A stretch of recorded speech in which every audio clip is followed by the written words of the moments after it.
신앙이 대물림되는 가정이라는 제목으로 말씀을 함께 나누겠습니다.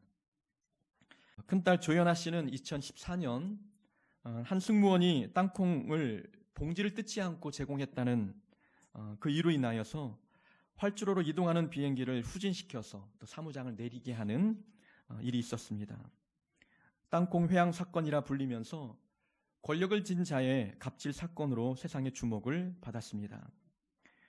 이번에는 그의 여동생 조현민 씨가 직원에게 물컵을 던지고 얼굴에 물을 뿌리는 행위로 갑질의 주인공이 되었습니다. 저는 이 사건을 보면서 2주 전에 주보 앞면에 칼럼을 기록했지요. 성공과 성장이라는 제목으로 함께 말씀을 나누었습니다. 이들은 성공의 자리에 오르긴 하였지만 그 성공의 자리에 어울릴 만한 내적인 성숙이 일어나지 않아서 생긴 문제였음을 밝혔지요. 높은 자리에 앉은 만큼 높은 도덕적 책임이 주어집니다. 하지만 그 도덕적 책임을 수행할 만한 인격적 성숙이 이루어지지 않았기 때문에 소위 말하는 갑질 사건이 벌어졌던 것입니다. 성숙이 빠진 성공, 내면이 갖춰지지 않은 상황에서 앉은 그 높은 자리, 그것은 분명 나에게도 피해가 되고 다른 사람에게도 문제를 야기합니다. 우리는 무엇을 하든지 먼저 준비할 것이 있음을 깨닫게 해주는 사건이었습니다. 우리는 항상 어떤 자리에 오르려고만 합니다. 그러나 그 자리에 맞는 내면적인 성품이나 인격이나 자질이 준비되는데 얼마나 많은 관심을 갖고 있는지요. 그릇을 준비하지 아니하고 무엇인가 담으려 할 때에 그 삶에, 그 인생에 문제가 발생합니다. 일반적인 세상의 일에서도 외형적인 조건을 갖추기 전에 내면적인 조건을 갖추길 원합니다. 그래야 소위 말하는 갑질 사건을 일으키지 않게 되는 것이지요. 신앙에서도 마찬가지입니다. 신앙적인 삶에서도 우리는 외형적인 모습을 갖추기 전에 내면적인 모습을 먼저 갖추어야 합니다. 어떤 자리에 오르기 전에 내 속사람, 내 믿음, 내 성품, 내 은사들을 준비하지 아니하면 어떤 높은 자리에 앉아도 그 자리는 나의 것이 될 수 없고 그 자리에서 주어진 그 권력과 힘을 올바르게 사용할 수 없게 됩니다. 하나님은 하나님의 사람을 훈련시키기 위해서는 먼저 높은 자리를 주지 않습니다. 그 자리에 앉기까지 수많은 고난과 훈련의 과정을 통하여서 사람을 만들어 가십니다. 모세가 민족의 지도자가 되기 전에 40년 동안 바로의 궁궐에서 리더의 소양을 갖추었습니다. 또 40년은 광야에서 훈련을 받으며 하나님의 사람으로 변모되어 갔습니다. 모세의 후계자였던 여호수아도 모세의 종으로 섬김의 자리에서 열심히 훈련받으며 하나님의 그 원하시는 그 자리에 오를 때까지 마음과 믿음의 준비를 하였습니다. 어떤 자리에 오르기 전에 먼저 하나님은 그 자리에 맞는 믿음과 성품과 내면적인 속사람을 준비해 주시는 분임을 우리는 이들을 통해서 깨닫습니다. 우리는 본문 속에 나타난 두 제사장의 모습을 오늘 보게 됩니다. 엘리 제사장의 두 아들이었던 홈리와 비느하스. 이들은 제사장의 자리에 오르긴 하였지만 그 자리에 맞는 믿음이 준비되어 있지 않았습니다. 이 제사장의 역할은 무엇입니까? 수많은 백성들을 하나님께 올바로 인도하는 영적인 지도자였습니다. 제물을 가지고 나와서 하나님께 제사 드릴 때에 그 제사를 온전히 하나님께 받으실 만한 제사가 되도록 돕는 역할을 하는 지도자였던 것이지요. 하지만 오늘 본문을 보면은 그들의 행태는 하나님 보실 때에 옳지 못한 모습이었습니다. 제물을 바쳤던 이 헌물자들의 그 제물을 중간에 갈취하는 모습을 보여줍니다. 새 갈고리를 가지고 와서 제물을 삶는 가마솥에 찔러 넣어서 걸려 나오는 제물을 자기가 소유합니다. 심지어는 하나님께 바치기도 전에 생고기를 원한다는 빌미하에 하나님의 것을 가로채는 모습들을 보여주었습니다. 원래 제사장에게는 정해진 몫이 있었습니다. 짐승을 갖고 드리는 제물은 이제 번제와 화목제 그리고 속죄제와 속건제가 있습니다. 소제는 이제 곡물을 갖고 드리는 제사였기 때문에 오늘 본문에 등장할 때에 이 짐승 그 고기를 갈취하는 사건을 볼 때에 소제는 아니었습니다. 번제는 다 태워드리는 제사였기 때문에 남는 것은 가죽뿐입니다. 그래서 제사장에게 돌아갈 것은 가죽이었어요. 근데 이 속죄제는 제사장이 지은 죄나 온 회중이 지은 죄를 위해서 드리는 그 제물은 이 제사장의 몫이 아니었어요. 그러나 이제 개인의 죄를 갖고 드리는 그 제물에 대해서만 제사장의 몫으로 돌아갔습니다. 근데 화목제는 이제 흔든 가슴과 든 뒷다리 이 부위만 제사장의 몫으로 할당이 되었습니다. 하나님은 제사장을 위해서 정해진 법으로 제사장의 몫을 정해 주었지만 오늘 본문에 보면 제사장들은 그 법을 어기고 맙니다. 모든 제물을 바칠 때에 찔러 나오는 모든 고기를 자기 것으로 삼고 하나님께 바치기도 전에 자기의 몫을 먼저 챙기게 되는 모습을 보여줍니다. 성경은 이들의 행위를 보고 하나님을 모르는 자라고 칭합니다. 하나님을 알지 못했다라고 말합니다. 제사장인데 하나님을 알지 못했던 것이지요. 어떤 자리에 오르긴 올랐습니다. 그러나 하나님을 몰랐습니다. 하나님이 세우신 자리에 앉았지만 그러나 믿음이 없었고 신앙이 없었습니다. 무엇을 먼저 준비해야 되는지 이들은 알지 못했던 것이지요. 우리는 이들의 모습을 보면서 한 가지 중요한 교훈을 깨닫지 않습니까? 중요한 자리에 오르기 전에 먼저 하나님을 알아야 합니다. 하나님이 세우신 자리에 앉기 전에 먼저 거기에 맞는 믿음을 갖춰야 됩니다. 신앙을 가져야 되는 것이죠. 하나님을 알아야 되고 경험해야 되고 하나님을 만나야 됩니다. 하나님을 만나지 않고 그 자리에 오른다면 그 자리는 나에게 득이 되지 않습니다. 그래서 우리는 자녀를 가르칠 때에 꿈을 갖기 전에, 꿈을 이루기 전에 먼저 하나님을 만나도록 가르쳐야 합니다. 되고 싶은 것이 있습니다. 하고 싶은 것이 있고 앉고 싶은 자리가 있습니다. 그 꿈을 이루기 전에 이 자녀들이 하나님을 만날 수 있도록 가르쳐야 합니다. 하나님을 알지 못하고 만나지 못하고 앉는 그 자리는 나에게 독이 될 수밖에 없음을 우리는 본문을 통해서 깨닫게 됩니다. 하나님을 모르고 성공의 자리에 오를 수는 있지만 그 성공은 얼마 오래 가지 못합니다. 남에게도 피해가 가고 나에게도 피해를 입히며 하나님의 영광도 가리는 일을 할 수밖에 없습니다. 내게 주어진 이 권력과 이 힘을 올바르게 사용하려면 그 자리에 맞는 믿음이 있어야 됩니다. 오늘 본문의 두 제사장 엘리의 두 아들 홈리와 비느하스는 소위 말하는 영적인 갑질을 하고 있는 것 아니겠습니까?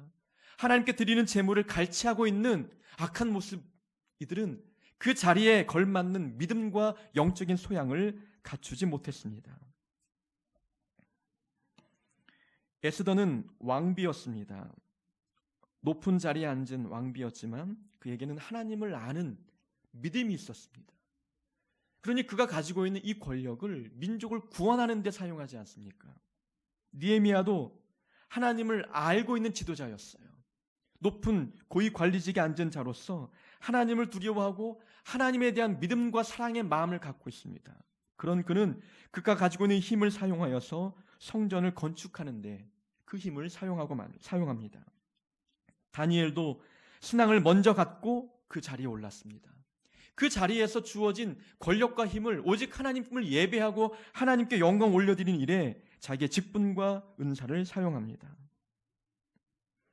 우리는 신앙의 많은 선배들의 모습을 보면서 우리 자녀들이 자리에 오르기 전에 신앙을 먼저 갖춰야 함을 우리는 깨닫게 되는 것입니다. 오늘 본문은 두 가정의 이야기가 나옵니다. 사무엘상에 보면은 엘리의 가정의 이야기와 그 뒤에 바로 사무엘 가정의 이야기를 함께 병행해 놓았습니다. 이 두 사건을 같이 놓았던 것은 두 가정의 모습을 비교해 보라는 것입니다. 이 두 가정이 어떤 결말을 맞이했는지, 하나님의 제사를 멸시했던 가정과 하나님을 올바로 섬겼던 가정이 어떤 결과를 맞이했는지를 보라고, 교훈 삼으라고 우리에게 병행 구절로 함께 놓았습니다. 우리는 두 가정의 모습을 보면서 우리 자녀들에게 우리 가정이 어떤 신앙의 교육 아래 성장해야 되는지 함께 찾아보고자 합니다. 우선 엘리 제사장은 두 아들이 하나님께 범죄하고 있는 모습을 알고 있었습니다. 오늘 본문에 함께 읽지는 않았지만 함께 봉독했던 본문 뒷부분에 보면은 아들을 불러놓고 아버지가 이야기합니다. 너희들에 대한 소문이 좋지 않게 들린다. 그렇게 하지 않았으면 좋겠다라고 타이르고 있는 것이지요. 성경 해석자들은 엘리 제사장 이 아버지가 두 아들을 강하게 야단치지 못했다고 그의 잘못을 꼬집습니다. 올바른 신앙 교육을 하지 못했다는 거예요.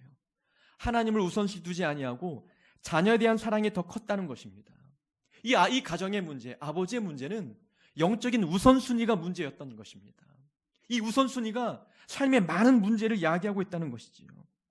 엘리의 두 아들들, 하나님이 원하는 것이 무엇인지 제사장으로서 깨닫지 못합니다. 그들의 관심은 내가 원하는 것이었어요. 내가 원하는 것이 날고기였으면 하나님께 바치는 제물도 내 원하는 것을 위해서 도용하고 맙니다.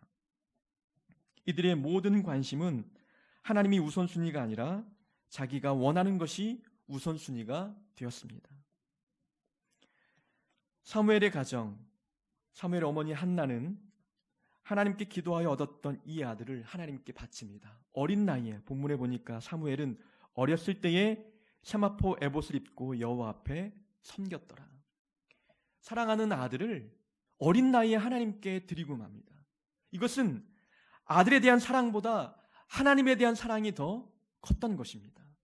내 기도에 응답하셨던 하나님, 그 내게 은혜를 베푸시고 이 부족한 여인을 돌본 하나님의 그 사랑이 너무나 크고 놀랍기 때문에 자녀를 향한 사랑보다 하나님을 향한 사랑이 더 컸습니다. 우선순위가 분명했습니다. 19절에 보니까 이 한나의 가정은 매년 드리는 제사를 드리러 실로에 올라갑니다. 올라갈 때에 이 아들을 위해서 작은 겉옷을 지어 입혔지요. 그러니까 실로에 올라가는 목적이 무엇입니까?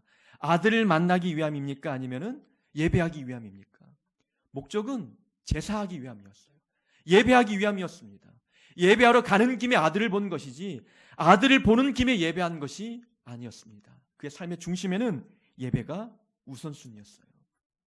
한나의 가정과 엘리 제사장의 가정의 차이점은 영적인 우선순위의 차이였습니다. 한 가정은 하나님이 최고였고 예배가 우선이었습니다. 한 가정은 자녀가 하나님보다 우선이었고 내가 원하는 것이 더 우선이었습니다. 우리의 가정은 무엇이 우선이 되고 있습니까?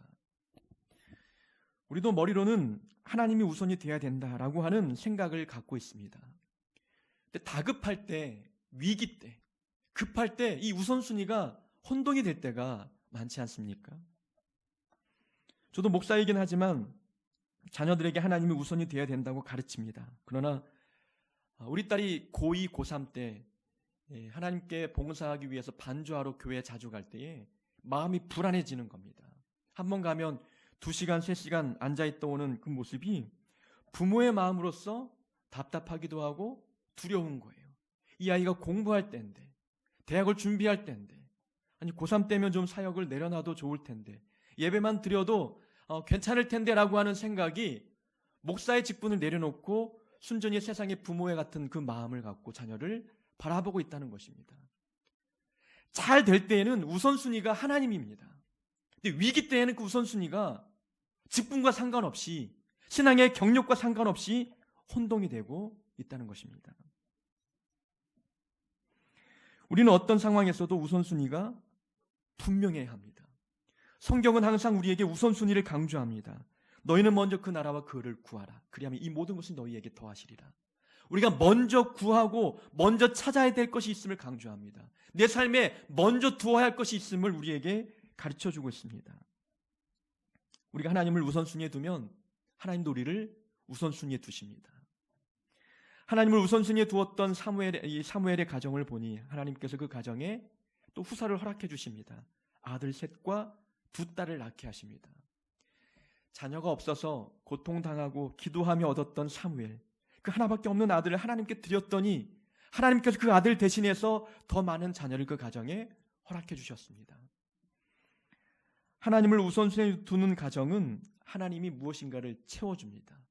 하나님이 채워주는 은혜를 경험하는 거예요. 근데 엘리 제사장의 가정은 이 2 아들은 자기가 원하는 것을 자기 힘으로 얻으려고 합니다. 빼앗는 것이지요. 갈취하는 겁니다. 우리의 삶을 바라보면은 우리가 원하는 것을 얻으려고 아무리 애를 써도 얻어지지 않는 것을 우리는 경험을 통해서 보지 않습니까? 무엇인가 얻으려고 해도 얻어지지 않습니다. 하나님이 채워주셔야만 우리가 얻을 수 있는 거예요. 그럼 하나님께서 내 삶에 많은 것들을 채워주기 위해서 우리의 우선순위가 하나님을 향해 있어야 되는 거예요. 내 삶의 중심에 하나님이 1순위가 될 때에 내 삶의 많은 것들을 채워주시는 겁니다. 우리의 가정이 영적인 우선순위가 바로 설 수 있는 가정이 되길 바랍니다. 위기 때에도, 다급할 때에도, 무엇인가 고난이 찾아와도 모든 상황에서 우선순위가 하나님일 수 있는 우리 가정이 될 수 있기를 바랍니다. 엘리 제사장의 이 가정의 문제를 바라보면 이 두 아들, 이 홈리와 비느하스는 제물을 드리기 전에 자기의 몫을 요구했습니다. 그러니까 하나님의 몫과 자기의 몫을 구별하지 못했던 것이지요. 하나님은 율법으로 제사장에게 돌아갈 몫을 정해주셨습니다. 그러니까 하나님의 것을 탐했던 것은 내게 주어진 이 몫에 대해서 만족이 없었던 것입니다. 하나님이 허락해 주신 이 상황, 이 환경이 만족이 되지 않았던 겁니다. 내게 허락하신 이 분명한 내 몫이 있는데 내게 주어진 몫이 만족이 되지 않으니 하나님의 것을 탐하고 있는 모습입니다. 믿음은 내게 주어진 것에 만족하게 합니다. 이것이 믿음입니다. 믿음이 있는 사람들은 내게 허락된 모든 것에 대해서 만족합니다. 믿음이 없는 자들의 삶을 보면은 늘 무엇인가 삶에 부족함을 느낍니다. 그래서 불평하고 원망하는 일들이 있게 되는 것이지요. 이스라엘 백성들은 광야 생활을 하면서 하나님께 만나를 공급받았습니다. 광야에서 기적의 음식을 먹으며 살았던 자들이죠. 근데 만나를 먹다 보니까 이 만나에 대한 감사의 마음이 없어집니다. 만족이 되지 않았어요. 이제 고기를 먹고 싶어 합니다. 그래서 고기를 주지 않은 하나님 앞에 원망하고 불평하였습니다. 심지어는 이 만나를 처음 먹을 때에는 꿀 섞은 과자와 같다라고 고백하였지만 세월이 흘러가면서 기름 섞은 과자와 같다라고 하나님 허락하신 만나를 불평하고 있는 모습을 보여줍니다. 하나님 허락하신 기적의 음식조차 만족하지 못한 백성의 모습입니다. 만족하지 못하면 가장 큰 문제는 감사가 사라집니다. 이 감사라는 것은 내 삶이 만족이 될 때 내 입에서 나옵니다. 감사는 형식적으로 나오는 감정이 아닙니다. 내 마음이 동의가 돼야 됩니다. 내 지금 가정 형편, 내 물질의 상황, 내 자녀의 모습이 정말 만족이 돼야 감사가 나올 수밖에 없는 거예요. 다른 것은 거짓으로 다 꾸며도 감사는 거짓으로 나오지 못합니다. 우리가 하나님 앞에 감사할 때 정말 내 마음에 내 삶에 주어진 것들이 만족이 되면, 기쁨이 되면 누가 시키지 않아도 감사가 나올 수밖에 없습니다. 두 제사장은 삶에 감사가 없습니다. 만족하지 않았던 것이죠. 하나님의 몫을 탐합니다. 내게 주어진 것이 만족이 되지 않았기 때문입니다. 저는 우리 자녀들이 주어진 삶에 만족하는 자녀로 성장하길 원합니다. 그것은 모든 부모가 동일한 마음, 동일한 그런 소원이지 않습니까? 어떤 삶이 주어져도 거기에 만족하는 믿음, 만족하는 믿음이 있으면 하나님 앞에 늘 감사하는 삶을 살게 되는 것이지요. 하나님의 능력을 의심하지 않으면 내 삶에 만족합니다. 그러니까 사도 바울은 이렇게 고백하지 않습니까? 내가 자족하는 법을 배웠다. 내가 궁핍에 처할 때도 있고 풍족할 때도 있지만 그러나 내가 모든 상황에 자족하는 비결을 배웠다고 고백합니다. 그러면서 말하기를 내게 능력 주시는 자 안에서 내가 모든 것을 할 수 있느니라. 바울이 궁핍한 가운데서도 만족했던 이유가 무엇이냐면 하나님의 능력을 의지하는 겁니다. 내게 능력 주시면 지금 삶의 형편에서도 충분히 모든 것을 감당할 수 있다고 하는 믿음이 있었던 것입니다. 내가 복음사역 감당하는 것, 궁핍해도 능력이 없어도 은사가 부족해도 그것은 은사로 하는 것도 아니고 물질로 하는 것이 아님을 고백하는 거예요. 하나님이 능력 주셔야만 모든 것을 할 수 있다 고백하는 겁니다. 우리 자녀들이 행복한 삶을 살길 원합니까? 그것은 행복은 물질로부터 주어진 것이 아니잖아요. 그러면 주어진 물질에 만족합니다. 하나님께서 이 주어진 물질만으로도 행복을 만들어내신 분임을, 그 능력을 믿는 자들은 주어진 자리에서 만족하는 거예요. 내게 능력이 없고 물질이 풍족하지 않아도 하나님은 이 부족한 것을 가지고 놀라운 일들을 행하실 분임을 믿는 사람들은 모든 삶에서 만족할 수밖에 없습니다. 은사가 많으면 목회에 성공할 것 같습니다. 늘 말씀드리지만 기도할 때마다 병든 자가 낫고 기도할 때마다 놀라운 기적들이 눈앞에 막 펼쳐지면 목회가 잘 될 것 같습니다. 또 목회는 은사로 하는 게 아니라 하나님의 능력으로 하는 것 아니겠습니까? 하나님이 능력을 부어주시면 작은 은사를 가지고도 모든 것을 할 수 있습니다. 그러니까 하나님의 능력을 신뢰하는 사람들은 주어진 자리에 만족할 수밖에 없는 거예요. 지금 형편에 만족합니다. 그리고 감사하는 거예요. 이 연약한 은사를 사용해서, 연약한 형편을 사용해서 하나님의 놀라운 일들을 이루신 그 하나님의 능력에 대해서 감사하는 마음이 생기는 것입니다. 한나는 아들 하나 주신 하나님 앞에 늘 감사했어요. 비천한 종을 돌아보신 하나님 앞에 찬양하며 감사하며 만족했습니다. 만족한 그 삶에 하나님께서 세 아들과 두 딸을 선물로 허락해 주십니다. 엘리 제사장의 가정과 한나의 가정은 주어진 삶에 만족하느냐, 만족하지 않느냐, 이 차이가 이 가정의 결말을 다르게 초래했던 것입니다. 우리의 가정이 어떤 형편이든지 만족할 수 있는 가정이 되길 바랍니다. 우리 교회도 어떤 상황이든지 늘 이 상황에 만족하는 교회가 될 수 있기를 바랍니다. 세 번째 교훈을 찾아봅니다. 이 엘리 제사장의 두 아들들은 제사장의 직분을 이용해서 자기의 배를 채우고 있습니다. 하나님께서 맡기신 직분이 자기의 욕심을 채우는 도구가 되고 있다는 것이죠. 이 직분이 자기의 배를 채우는 도구가 됩니다. 그들은 하나님을 이용해서 자기의 욕심을 채우고 있는 거예요. 그러니까 하나님이 수단이 되고 있는 겁니다. 하나님을 수단 삼아서 내 욕심을 채우고 있는 이 엘리 제사장의 두 아들, 그들은 하나님이 목적이 아닌 수단이었습니다. 우리가 신앙교육을 할 때에 가장 중요한 것, 하나님이 수단이 되지 말고 목적이 되어야 된다는 것입니다. 신앙생활 자체가 목적이 되어야 되는 거예요. 예배가 수단이 아닌 목적이 되어야 되는 것입니다. 기도가 수단이 되지 말고 기도를 통해서 하나님과 교제하는 것이 목적이 되어야 합니다. 오병이의 기적을 경험한 사람들이 예수님을 따랐습니다. 많은 무리들이 예수님을 찾아와서 그분을 왕 삼으려고 했어요. 그들의 관심은 또 다른 먹을거리였습니다. 하나님께서 능력을 베푸셔서 기적을 통하여 음식을 제공해 주셨으니 그 음식을 바라보고 주님을 따르는 겁니다. 그들의 관심은 이 기적을 통하여 하나님을 보지 않았습니다. 기적만 보고 기적을 통해서 만들어낸 음식에 관심을 가졌던 것이지요. 이들이 주님을 따르는 목적은 딱 한 가지입니다. 내 배를 채우려는 것. 그것이 그들의 목적이었어요. 하나님을 도구 삼는 것, 예수님을 따르는 그 믿음, 그 신앙이 수단이 되고 있는 것입니다. 우리가 주님을 따르는 목적이 무엇입니까? 우리의 믿음은 믿음을 수단 삼아 내 원하는 것들을 얻으려고 하는 잘못된 모습을 보이고 있지 않습니까? 이 한나의 가정은 하나님이 목적이 되고 있습니다. 자, 이들의 한번 가정의 모습을 보면은 이 가정은 매년 실로에 올라와 하나님께 제물로 예배하였습니다. 대부분 기도 응답이 이루어지면은 기도 응답을 받고 난 뒤에는 더 이상 기도하지 않는 자들이 있어요. 기도 응답을 받으면 하나님을 더 이상 예배하지 않는 자들이 있습니다. 근데 한나는 달랐어요. 기도하고 하나님께서 아들을 선물로 주셨습니다. 그랬더니 더 하나님 앞에 나와서 예배합니다. 하나님을 목적 삼는 사람들은 기도 응답을 받았어도 그 다음에 하나님을 더 위해서 기도하고 더 예배합니다. 근데 하나님을 수단 삼는 사람들은 기도 응답이 있을 때까지만 기도하고 응답이 이루어지면 하나님을 더 이상 찾지 않습니다.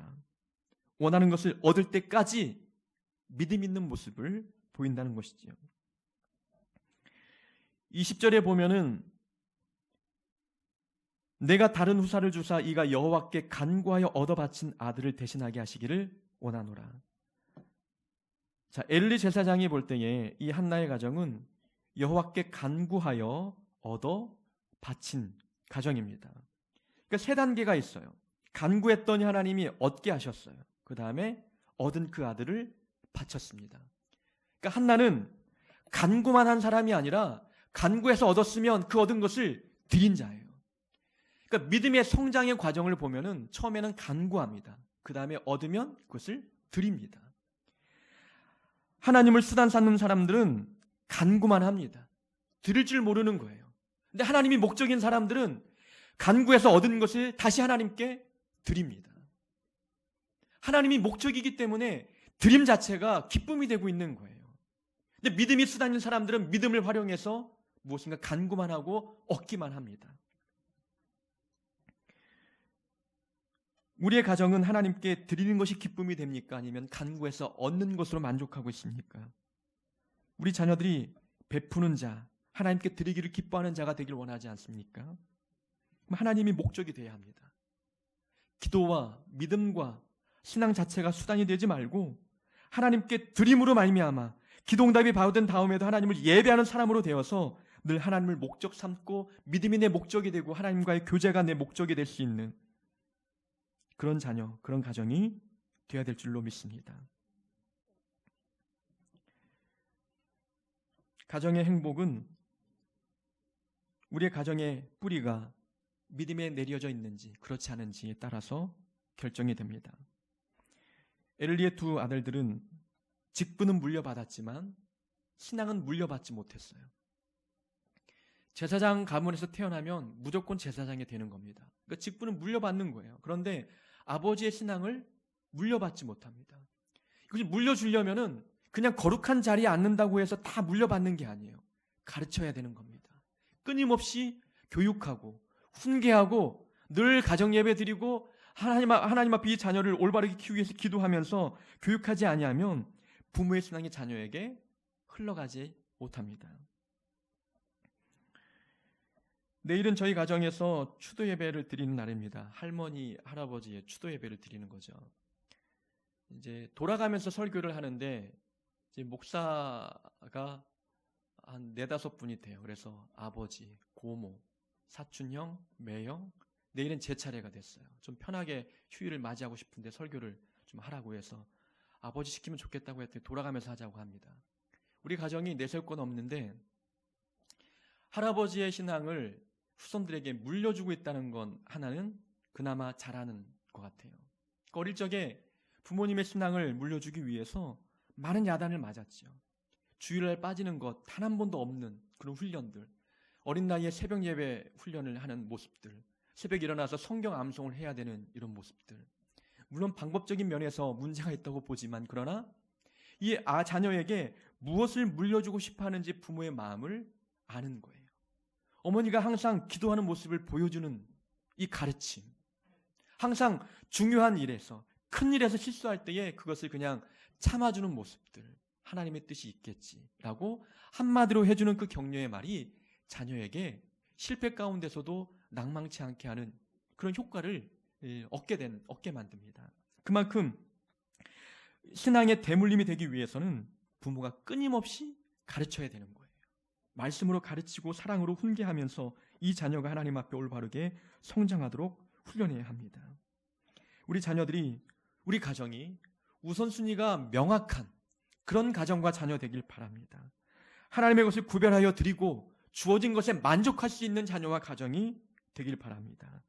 하나님을 수단 삼지 않고 하나님이 내 삶의 목적이 되어서 오직 하나님의 영광을 위해서 살아갈 수 있는 우리 자녀와 우리 가정이 되기를 원합니다. 우리의 가정이 그래서 신앙의 후손에게 대물림됨으로 말미암아 후손으로 갈수록 하나님을 더 섬기는 영혼들이 많아지는 축복이 우리 가정에 차고 넘치기를 주의 이름으로 축원합니다.